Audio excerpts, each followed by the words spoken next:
arzikanii.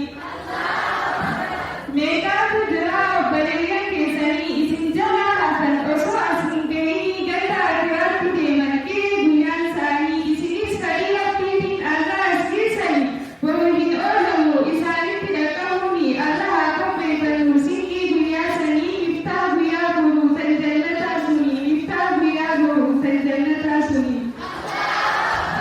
Jechuudhaan mallee diinirraa kan fagaatanii duniyaaf lafaan akhiraa dagatanii Yahudaaf Nasaaraa kunoo fakkiin isaanii nafsiyyaa jala deeman daangaa rabbii tarkaanfatanii yaa beekanii jechuutaan waylaa sheenaa isaanii yaa beekanii jechuutaan waylaa sheenaa isaanii.